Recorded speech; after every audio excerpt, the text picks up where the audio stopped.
Мене ми е драго што сум со вас денес. Немаше никаков проблем во тој дел на нафаќањето.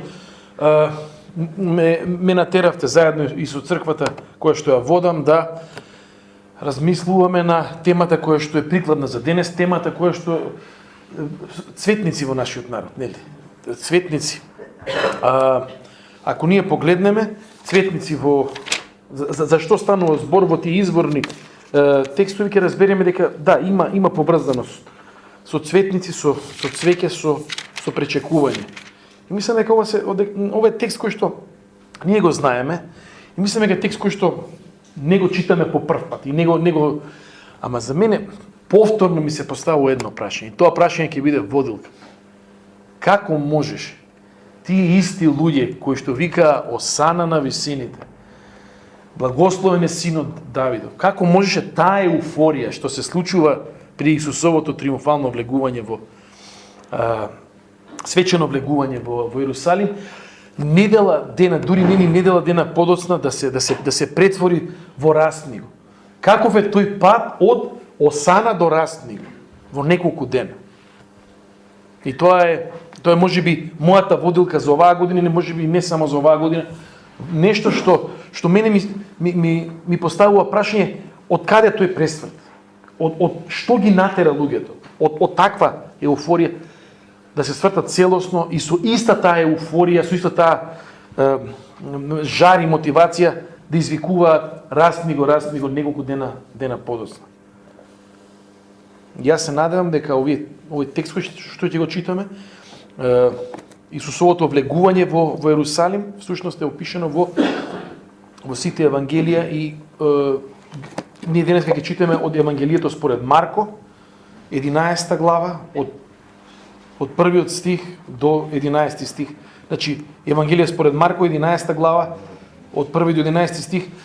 Два пати го повторувам, искрено, заради мене, заради себе самиот, затоа што често пати кај нас во црква, инаку имате поздрав од Евангелска црква Сограф и драго име што сум тука, нема да кажам од кај читам и некој ќе ми мапне и ќе рече, пасторе, се ова добро, ама ние не знаеме ти од кај читаш. Ја викам, јас на вистина бев убеден дека до сега Библијата знаете на памет, значи дека нема потреба да се бавиме со овие бројки на стиховите. Значи Евангелие според Марко 11 глава од 1 до 11 стих.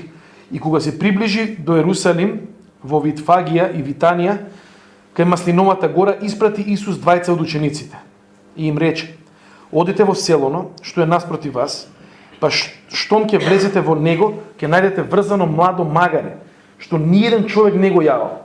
Одврзете го и доведете го. И ако ви рече некој зошто го правите тоа, кажете му дека му е потребно на Господ. И тој веднаш ќе го прати тука. Тие отидоа и го најдоа младото магаре врзано за портата однадвор на крстопат и го одврзаа.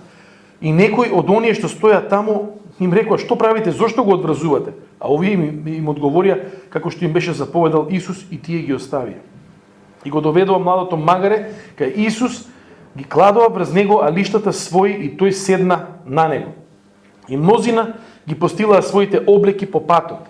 А оние што одеа пред него и по него викаа: Осана, благословен е оној кој оди во името Господово. Благословено е царството на нашиот татко Давид, кој иде во името Господово, Осана на висините.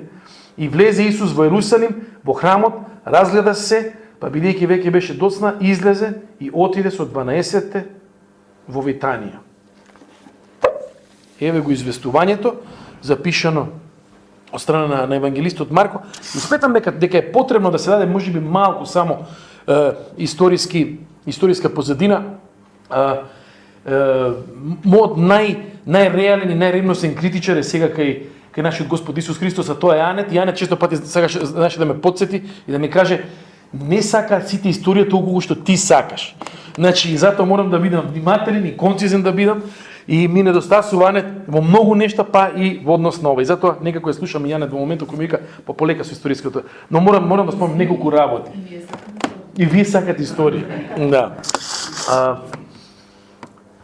Прашањето за Царството Божие, кој што целосно ги исполнува синоптичките евангелии, е прашање кој што е клучно прашање во Израел во времето на Исус. Тоа прашање го поставуваат сите групи и кои што се спомнати во во Евангелијата и групи кои што не се спомнати во Евангелијата. И горе-долу, што е главната мака на евреите во тоа време? Главната мака е следно. Да замислиме дека сме евреи и се собираме, читаме во синагогите, ги читаме псалмите, одиме во храмот и читаме еден куп ветувања Божи во тогашната Библија, дека Бог ќе дојде и дека клучно ќе ги порази непријателите на Израел и на светот, дека ќе се зацари како цар и дека ќе дојде еден нов период на владење. Арно, ако ја знаеме израелската историја, ние знаеме дека израелците горе-долу малку слобода, многу робство. Малку слобода, па ќе дојдат асирците прво 722, ќе го зема северен Израел, па потоа ќе дојдат вавилонците, па таман ќе си речеме север како што треба, ќе дојдат персиците, па ќе дојде тоа големо македонско царство, па си викаме добро се подослободија со макавејците, ете ги римјаните, значи на нивна врата цело време од робство во робство. И можеме тоа да го разбереме, ми веројатно како македонци, кои сме низ нашата историја доживеале многу робство. Прашањето на израелците до кога робства? Кога овие текстови кои што ние ги читаме ќе станат реалност? Кога ние ќе се ослободиме? Кога ние ќе доживееме Јахве да се прослави на таков величествен начин и целиот свет да препознае дека нема друг Бог освен Јахве? И видете, тие очекувања, така наречени месијански очекувања, поврзани секако со Царството Божјо, создадоа повеќе одговори за тоа како тоа ќе се случи. Една групација кои што се спомнати, да знаете една работа, кога читаме во списокот на апостолите во Евангелијата и таму го имаме Симеон кананеецот, он не е кананеец, значи тоа е погрешен превод, значи он е кананим, што значи он е зилот, он е нели и на други места го имаме Симон Зилот. Што тоа значи? Зилотите се една група на евреи кои што веруваат дека Царството Божјо ќе дојде преку војна, преку вооружена војна. Месијата ќе го поведе Израел и Израел ќе тргне во таа, ако можеме да наречеме, одлучувачка офанзива. Исус кога се раѓа, го имаме Јуда Галилеецот, он е негде отприлика 4-та година пред нашата ера. Јуда Галилеецот дига восстание во Галилеја и интересна работа, вика вака: нема друг Бог освен Јахве. Тоа е револуционерното мото на овие, значи они не викаат слобода за Израел, што него вика нема друг Бог освен Јахве. Имаме други, имаме фарисеите. Фарисеите викаат зошто не доаѓа Царството Божјо, зошто овие наши надежи не се исполнуваат, затоа што ние не сме посветени на Тората, на проучување. Ако ние интензивираме проучување, тогаш таквата посветеност Бог ја благослови и Израел ќе влезе во една друга фаза. Садукеите имаат сосема друга представа. Садукеите, ако сакате, се либералите во времето на Исус, и они викаат, знаете што све ова добро, некакво воскресение, некакви интересни, ама ние сакаме да бидеме римјани горе-доле. И се нас ни е срам да збориме за воскресение, тоа секи го алегоризираме, дека тоа е, што би рекле македонците, за арно и за убаво нешто, ама дека воскресение постои, тоа ни на сон. Затоа садукеите доаѓаат викаат што е со една жена која што е била сопруга на повеќе мажи, што не викаат, што вика не верува во воскресение. И во таква една, како да кажам, збиена атмосфера, цела со очекување, една група на како да ги наречам, екстремно посветени евреи се повлекуваат на крајбрежјето на Мртвото море и во Кумран основаат една заедница. И всушност пораката на таа кумранска заедница е дека целиот Израел е изгубен, дека проектот Израел пропадна де факто и дека многу мало остаток тие што таму живеат, само тие се вистински Израел и само тие ќе можат да се надеваат на таквото Божјо действување. Видете, тоа се со сите овие идеи мораме ние да ги имаме, се радам барем малку и вака увид, за да разбереме колку емоционално е всушност целово Христово доаѓање. И влегува, иначе они очекуваат, и што се случува? Се случуваат следните нешта. Тоа го имаме и во кумранските текстови за месијанските очекувања. Кој е Месијата? Месијата е опишен како оној кој што ќе исцелува и болни и ќе дава слух на глуви и ќе отвара очи на оние кои што се слепи. И значено е тоа да го имаме на ум. Исус доаѓа. И она што е клучно во сите тие нешта, во тогашните очекувања е дека кога Кога Бог ќе инаугурира оваа најнова фаза на Израел, тогаш Јахве ќе биде очигледно дека Јахве е Бог и дека Израел ќе биде совладетел со Јахве, дека заедно со Израел, дека Израел со Бог заедно ќе владеат врз светот, дека сите народи ќе дојдат, ќе се поклонат пред Бог и ќе се поклонат де факто пред Израел и дека така ќе започне новото време, новото доба. И ова се случува во време во кое што римската војска, римската администрација, сите оние римски структури се де факто дел од Израел. Израел плаќа даноци, си го поставуваат на псалмовско прашање до кога Боже. И очекуваат Давид. Го очекува Давид, вика, благословено е царството на нашиот татко Давид, го очекува Давид да дојде и војно да ги поведе. Војно да ги поведе, знаејќи дека тие како евреи, како Израел во тоа време немаат никакви шанси со римската империја. Ама тие се надеваат на Јахве и викаат како што Јахве го совлада фараонот и ја потопи војската, се надеваме на некако веројатно слично чудо во кое што повторно ние ќе имаме момент на победа над една голема империја во името на Јахве. И знаете што?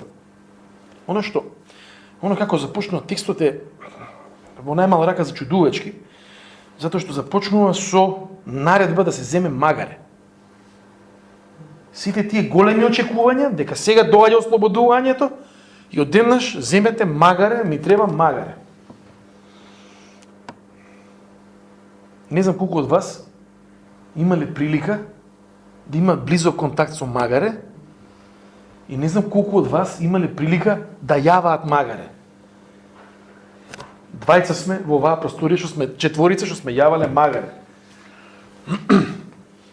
Моите баба, дедо и тетка живееа кај Нова Железничка и вие ќе знаете дека од Маџирмало, таа една мала ромска заедница во Маџирмало, коњите, мазгите и магарињата ги пасеше у пролече. И ние у пролече живеевме со сите тие згради имаш и имаш малце некои ливади и магариња, мазги и коњи пасат. И морам да се пофалам дека сум јавал и магаре, и мазга, и конј сум јавал. Магаре прво за мене има една специфична спокојна фаца. Со тие уши негови, со тие очи као со креон, он како да не му е гале за ништо, значи магаре опуштено, магарето си го живее опуштено животот. Дојде едно магаре кај нас кај зградата, јас земав така со јажето и викам другари, ќе јаваме магаре денеска. Сиротото магаре на 50 метра со тие мали чекорчиња, така. Деца без памет 50 пати го јава. Тоа беше како мала магарешка жичара, она еден се качува така, се враќа, се симнува, друг се качува така. На крај магарето застана, не погледна и падна вака, и го патосирахме магарето. Сакам да ја кажам една работа. Не е магарето Мустанг, сега бев у Тексас и гледах малце и коњи и тие работи. Значи, не е магарето некој голем воен конј, па сега Месијата ќе го дигне на две нозе, па нели, некаква голема објава. Магаре не ни може на две ноги да го дигне. Тоа е толку. Дури си викам, го ја магарево, јас сум малце импулсивен, нетрпелив, викам, ја да одам побрзо сум од магарето. И магарето така. Мислам дека ако човек сакал да се обрука, поготово у први век наша ера, да влезе во Ерусалим некако и да се обрука, тоа би било со магаре и на магаре. Големиот Месија доаѓа на магаре. Му требало веројатно 3 сата да стигне со магарето со едно 7-8 одмора. Магаренце. Ама инсистира на магаре. И со тоа го исполнува тоа пророштво во Захарија 9:9, дека Месијата нема да дојде со труби, со фанфари, со што и да се туку ќе дојде со магаре. И не знам како евреите реагирале на магарето во тој текст на Захарија 9:9, ама верувам дека им било прашалник, си викаат зашто сега Месијата на магаре да дојде. И мислам дека Месијата на магаре е можеби најзначајното нешто затоа што се судира со една толпа народ, со маса народ, со големи очекувања. И ова влегување на Исус во Иерусалим е всушност судир на Бог, отелотворениот Син Божи, кој што јава на магаре со очекувањата на народот Божи. И мислам дека тука ние можеме многу да научиме. И прво мислам дека од овој занес цел, од овој цел политички проект, воен проект, може би евреите не ни приметија дека Месијата е воопшто на магаре. Они си викаат, идеме напред само, идеме напред. Благословен е оној кој што оди во името Господово, благословено е царството на нашиот татко Давид. И тие милитантни очекувања се судираат со кроткоста, со понизноста, со Божјата подадена рака до Божјиот народ тогаш и до нас денес во Исус Христос. И тука тие судири дека Израел ќе се ослободува сам со своја сила, со своите капацитети, некако и Бог тука додаден на сето тоа, и Христос, Месијата, Синот Божи, тој судар според мене, и тој нас изборува директно за тие причини. Мислам дека, ако мене ме прашате зошто Јуда го издаде Исус, па го издаде затоа што Исус не му ги исполни очекувањата. Веројатно и Јуда беше дел од ова движење кој што се надеваше на голема политичка победа, на голема војна победа, си вика, знаеш. Јуда мислам дека во еден момент свати дека Исус не се шегуваше кога упорно им објаснуваше на апостолите дека неговата главна мисија е да дојде и да го даде својот живот за мнозина. И секогаш кога тоа пред овие моменти му го кажуваат, им го кажува Исус на неговите ученици, они му викаат не. Значи тоа е исто во Марковото евангелие 9 глава, во Кесарија Филипова, веднаш Петар како најдобар друг вика: "Ајде малце на страна, ја ти да поразговараме." Какво смрт вика. Ние се бориме овде за министерски места и за ешалонски кој ќе работи ваму, кој ќе работи онаму, ти смрт спом каква ќе умреш. И сите не ќе умреме, ама еден ден, далечен ден. И не го разбра. И мислам дека Томас Мертон, еден барем мој драг писател, тој е католички монах. Томас Мертон вика вака дека нашата реалност како луѓе се храни и нашиот идентитет се хранат од реалности кои што се надвор од нас и над нас. Секако дека со тоа подразбира дека ние првенствено треба да се храниме од Бога. И вика кога ние во нашиот христијански живот не се храниме од таквата реалност која што е Бог, како и се друго во природата кој што не добива храна, ние сме осудени на духовна смрт. Затоа што мислам дека има два начини како ние можеме да живееме христијански живот. Ние можеме да ја молиме тешката молитва, Отче наш, која што во еден момент вика да биде волјата Твоја и да се подложиме на таа волја, или да кажеме: Боже, ја имам еден куп планови за себе и за мојот живот и за моето семејство и за црквата и за Македонија и за Скопје и за сето тоа, и јас само ќе ти ги носам кај тебе, ти да ги заверуваш цело време. Дека ти имаш една голема вселенска административна улога. Дека јас најдобро знам што е најдобро за мојот живот и дека немам дилеми околу тоа, јас само ќе ти носам мои планови, што значи де факто мои желби и копнежи, и ти само ќе удираш печати.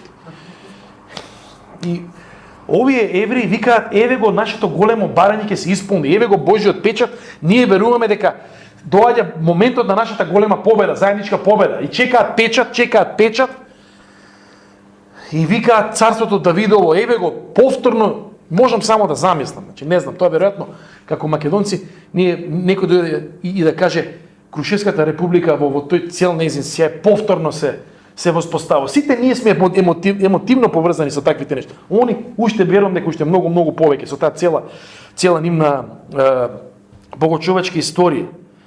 И давајќи му го овој план на Бога, да они точно знаат што треба да се случи, веројатно и како треба да се случи. 12 стих вика вака: утредента кога излегува од Витанија, тој огладне. И кога оддалеку виде една смоква, покриена со лисја, се приближи, не били нашол нешто на неа, но кога се доближи до неа, не најде ништо освен лисја, зашто уште не беше времето за смокви. И Исус и рече: од сега никој довека да не вкуси плод од тебе. И го чуа тоа учениците негови. И доаѓа до смоква, и ние знаеме дека во Стариот Завет има две растенија кои што се плодоносни растенија кои што се поврзани со Израел, тоа е лозјето и смоквата. Лозјето и смоквата. И во овој случај тоа е смокват. И Исус доаѓа, Синот Божи доаѓа, Месијата, и бара плодови на неа, и не наоѓа плодови, и вика од сега никој довека да не вкуси плод од тебе. Ние си викаме Исус, интересно, види го Исус, дошол до едно растение и се барат плодови, нема плодови, па е проколно. Дури како каприциозно мене ова никогаш ми делувал. Ама ова е де факто символика. И ова е Бог кој што доаѓа кај Израел, среде таа цела еуфорија, и не наоѓа дека Израел, дека Божиот народ е плодоносен. Дека Бог не може да најде плодове. И мислам дека ова нешто е за мене момент да застанам и да се приспитам во однос на мојот живот. И во однос на тоа што Бог прави во мојот живот.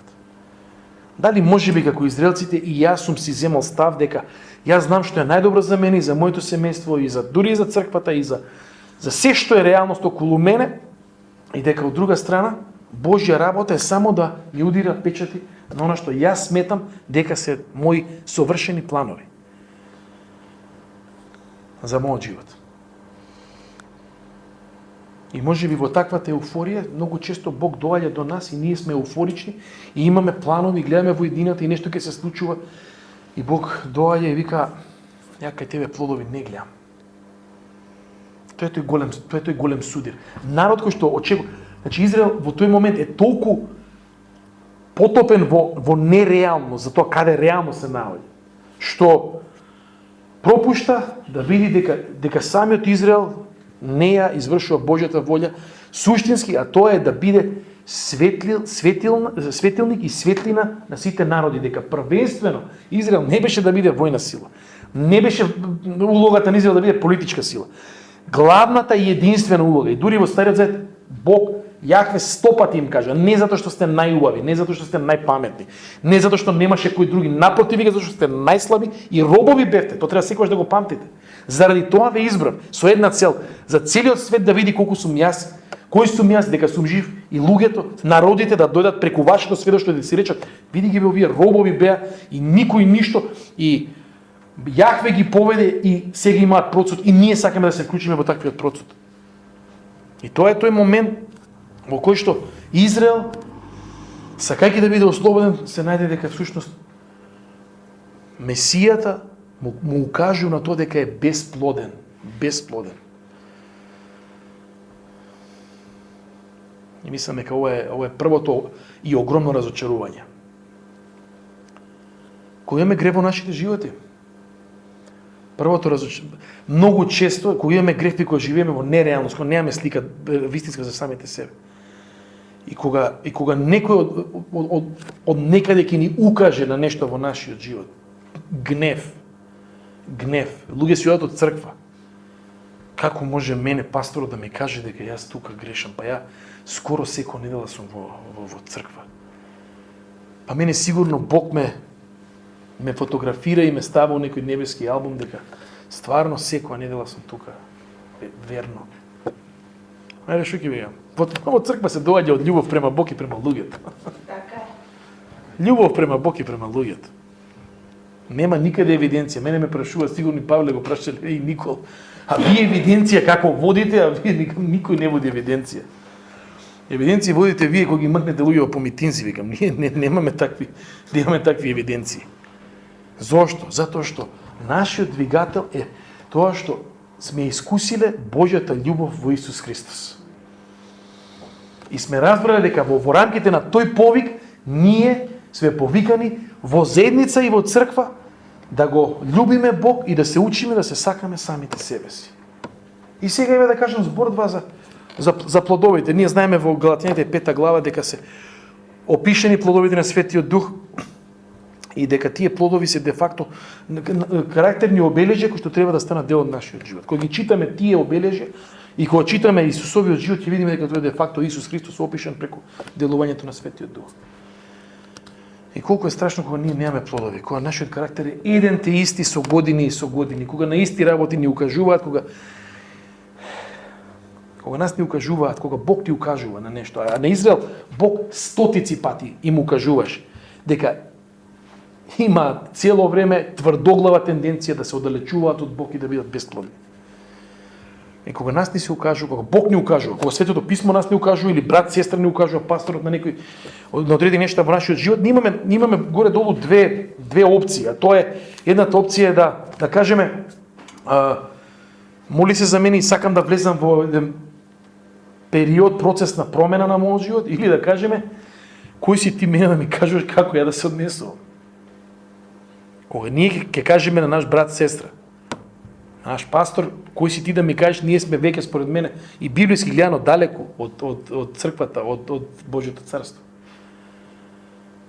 Затоа што во Божјото царство има ред и поредок, затоа што во Божјото царство тој ред и поредок нема хиерархиска причина, туку има причина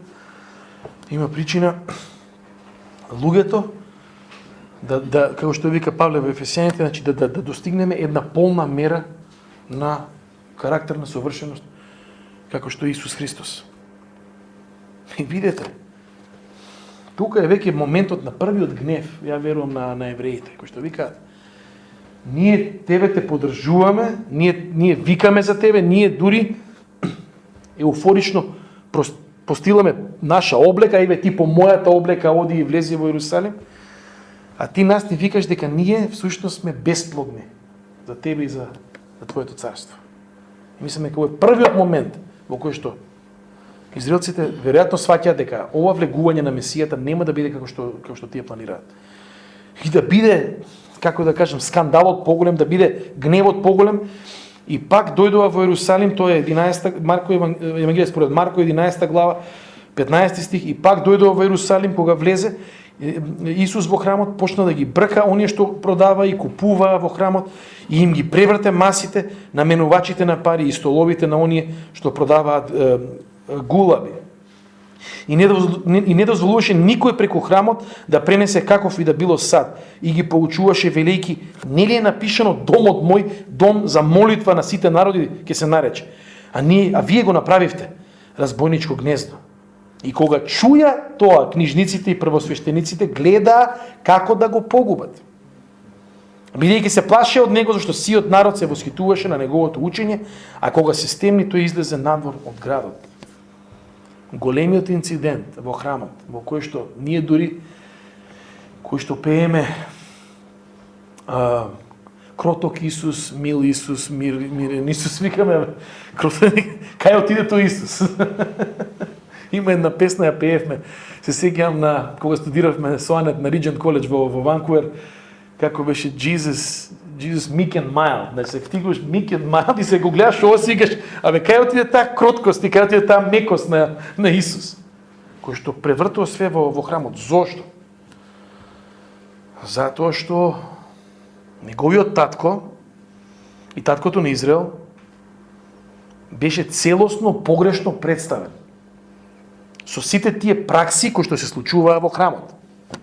Таму кај што требаше да биде средиштето на спознавањето Божјо на оваа земја, таму се случуваше и секакви бариери се случува и секакви профити се правеа врз основа на тој факт дека ако влезеш внатре, ти ќе може да му се помолиш на живиот Бог, ама за да влезеш внатре, како македонска администрација, ама за да влезеш внатре, ќе ти треба печат и ќе ти треба ова, и ќе треба да го почастиш на оној подоле малце, и ќе треба да ја кажеш фала на тетката што е на четвртиша. Значи има процедура, не можеш така да влезеш. Исус вика вака: кога вие правите пари во однос на овие нешта од Бог, кога вака дрско ги спречувате луѓе да видите, спомнати се гулабите, знаете зошто? Затоа што тоа е гулабите се, ако читате Стар Завет, жртва на најсиромашните. Значи, они на најсиромашните, ако може да им земат пари. И тога, знаете што? Замислете вака, доаѓа еден човек, сиромав човек, може би семејство сиромашно, сака да влезе да се помолат, и доаѓаат и викаат: ние немаме пари. И ми викаат: ако немате пари, нема молитва. Нема пари, нема молитва. Ама ние стварно имаме потреба се молиме. Имаме, не знам, болен некој во семејството или имаме тешка ситуација. Не. Имате вие тарифа, според тарифата вика: еве ги гулаби, вие сте под категорија гулаби, земете си гулаби, Ако не позајмете се, ако не, значи, да, направете нешто. И кога така едно семејство ќе влезе, и второ, и еден, и стотици, и илјадници луѓе, знаете што е најголемиот греф тука, што значи промашување.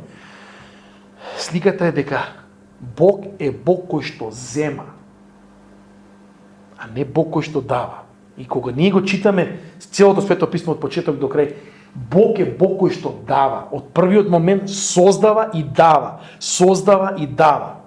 И имаше една цела структура која што дава слика за Бог, Бог кој што зема и Бог кој што зема. И ова не е само Исус некаков си, не знам, анархист кој што сака да растори маси и да избрка луѓе. Ова е Божји суд, ова е Божји суд на тогашните структури.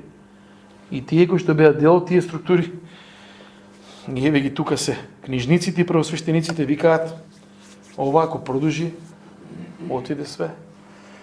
И сакаат да го погубат.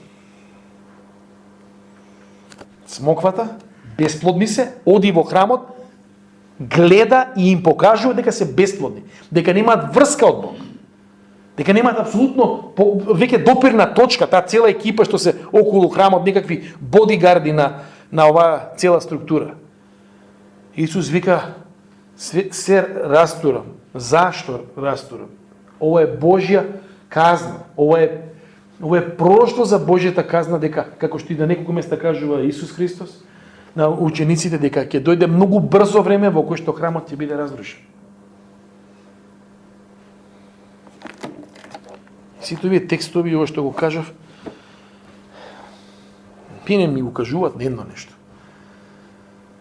Со оној кој што ние го нарекуваме Господ и Спасител, оној кој што ние го нарекуваме Седржител, се држи во неговите раце, владетел над се, пантократор, со него нема играње играчки.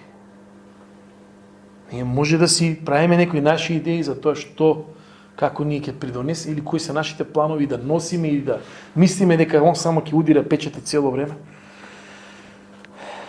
Мислам дека е многу поздраво да застанеме пред Бог и да се молиме и да кажеме, Боже, кој е Твојот план за мене и кој е Твојот план за црквата? Кој е Твојот план за мене и Твојот план за црквата? И многу често ќе знаеме каде Бог адресира, кога станува збор за грев во нашите животи и за наше реално зло, ама многу често ние сме дури слепи и за таквите нешта во нашите животи. И затоа е потребно да се влезе во еден процес. Се влезе во еден процес кој што ќе значи едно нешто. Или ние овој понизен владетел на универзумот кој што влегува на магари, тоа е значи за мене нејасна работа. Владетел на универзумот влегува на магаре. И, влегувајќи на тоа магаре, тој не влегува, според мене, барем свечено триумфално во тој смисол, дека он сега свечено влегува, затоа што тука свеченоста е нешто друго. Мислам дека тој на тоа магаре сака да ги поведе неговите следбеници преку едно контракултурно Божјо живење, да дојдат со него и кај смоквата, и во храмот, и на судењата, и на целосната дехуманизација со шамари, со пцуење, да го видат како го раснуваат, како умира и да бидат сведоци на неговото воскресение. Ги поведува, не поведува сите нас. И мислам дека секој од нас има една клучна дилема во нашиот живот. Или ние ќе бидеме силните тие што се знаеме, и во тој случај нас не ни треба цар, или ќе му дозволиме на царот да биде цар на нашиот живот, и ќе кажеме дека он све знае. Трет пат, јас во Новиот Завет не читам. Трет пат во сведоштвото на луѓето јас не гледам. Два начина. Или е Господ силниот и понизен цар во нашите животи, или сме си ние цареви, владетели на нашите животи и си тераме како што сакаме. И мислам дека ова е денес, барем за мене, повик на цветници, да го приспитам мојот живот. И да видам каде јас можеби подразбирам работи, и подразбирам планови, и подразбирам што иде, и каде сум отпорен во однос на гревот во мојот живот, и не сакам да се менувам, и не сакам да му дозволам на Бог да ме менува. И каде треба да му дозволам на Бог да ме афирмира и да ми каже ова е добро, и ова е плод, и овој плод ќе го скастрам малку, нема да биде пријатно, ама ќе има повеќе плод понатаму и за некое време. И мислам дека и оваа црква. Јас сум бил повеќе пати во Корешанска, сега сум прв пат во соборна црква. Во евангелска соборна црква, да. И мене ми тоа исто така посебно драго. Ама верувам дека Божјата волја за евангелска соборна црква е иста како за евангелска соборна, како за било која друга црква која што е тука наша братска сестринска во Скопје, во Македонија, на Балканот, на светот. А тоа е да му дозволиме на Бог да биде Бог во нашите животи, да биде владетел. И да разбереме дека Бог е Бог, а ние не сме.